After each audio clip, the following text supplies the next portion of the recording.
talking about my favorite show, The 100. This is a review for The 100, Season 5, Episode 3, entitled Sleeping Giants. So I thought tonight's episode was pretty interesting. We get a lot of backstory to the penal colony survivors, or the penals, as I call. We get an idea of who they are, and once again, what their backstory is. Speaking of backstory, I thought it was kind of interesting that they didn't have a flashback for Bellamy and his gang on the Arch, like they had done with Clark in the first episode, where we see how she left Allie's Island, bummed around the desert for a while, and ended up in the valley where she met Maddie and how they became friends.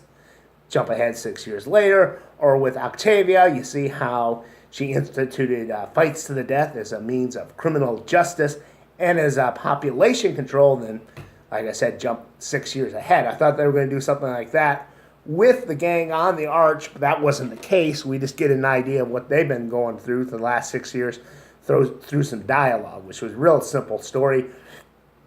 Everyone was working together to stay alive on the Ark, and as well as finding a way back home, except for Murphy, who just wanted to piss and moan for 6 years, and eventually he broke off with Emery. I guess that's all we really need to know about what they went through for 6 years. Anyway, like I said, tonight's episode kind of focused on the penal colony survivors, getting their backstory and learning who they are. We had Clark on the ground after her and Maddie killed two of their guys. They end up killing two more. Well, they killed one more, and one was walked into one of their traps that they set for bears or some sort of predator. He gets these spikes through his chest, and he's screaming, "Oh, I'm going to die, I'm going to die." And Maddie and Clark are discussing this, and Maddie's like, come on, put the guy out of his misery. So Clark lines up the shot just as Carmine, that's the leader of the penals, her group shows up. One of these guys walks into Clark's line of fire and takes a bullet to the head. And then they return fire on Clark and Maddie, who are up on this ledge. Clark and Maddie take off. Everyone chases after them, except for Carmine and Shaw, who's the one guy who used to work on the prison ship as one of the guards, but betrayed everyone. Him and Carmine are discussing things, and she ends up executing the guy who went through the spike trap. So like I said, we learn a lot about the penals. We have Carmine. She is the leader. She was a former soldier who turned against the government. I think it's kind of like with those guys in Montana who took over the wildlife preserve. You know, she was a militia member. You know, pissed off the government, ended up a prisoner on the mining ship. And like I said, Shaw, now he is the one soldier who helped the prisoners overtake the prison ship. And he's kind of this whiny pacifist type who tries to de-escalate situations. He's always like, "Oh no, come on, we don't need to kill him, we don't need to this." And I can see that guy's going to get very annoying throughout the season. And we have another guy called McGreedy, or Paxton McGreedy. He's just basically a killer thug. Just kills people, and he's Carmine's second in command. Like I said, we get the backstory. That comes through Bellamy and them as they're on the ship, because they take their drop ship from the Ark to the prison ship, which is basically no one's on it except for a bunch of guys who are asleep. They find that out. And they find out through the computer logs, like I said, there was a mutiny on the ship where the prisoners overturned their captors, killed everyone except for the one guy who helped them. And the captain who's doing this log, as the prisoners are attacking, explains that they found out about Order 11, and that's what pissed them off. So I'm thinking Order 11 is some kind of order that says that if they're low on fuel, they need to jettison the prisoners. And he said it's going to take forever for the ship to get back because they knocked out one of the engines in the revolt, and that the fuel that they have, because they mine these asteroids to make this fuel, they could use that as a weapon, so make sure just to shoot the ship down.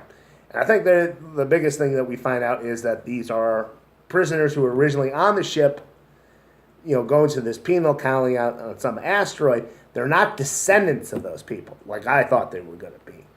Which, I don't know, it's kind of interesting, but still, it's like they're adding, cryogenics to the mix. I didn't realize they had that technology, but I think they set that up last season with the black blood. That's the reason that Becca was making it to begin with, so people could sleep in these cryo chambers or something like that. Like I said, we find that out, and one of the prisoners is awoken because on the ground they realize that there are people on their ships. They wake him up to kill everyone, but Bellamy and Echo take that guy out, and then it becomes this discussion. Well, we've got over 200 prisoners. They're all killers in these cryo tubes. Should we just kill them off? That's what Murphy wants to do, but Bellamy is like, no, we can't do that. That'd be basically genocide. But he says, we'll use that against against the people on the ground and say, hey, you fuck around with this, we can kill your people at any given minute. Because they're able to hear the communications between the prisoners, the penals on the ground who are, hunting after Clark and Maddie. So Raven says, well, the only way we could do that, we could block the signal, but one of us needs to stay up here on the ship if we want that to happen. They say, hey, kill all the prisoners. Someone has to stay on the ship. She volunteers to do this, and then Murphy volunteers to do it to stay behind and be her backup, setting everyone else down to the Earth. And Murphy, he's like, what do I care? There's an escape pod, because that's something Raven had said, but it turns out that's a lie, which it was a pretty funny scene where Raven's like, no, there's no escape pod. I just said that so Bellamy would leave.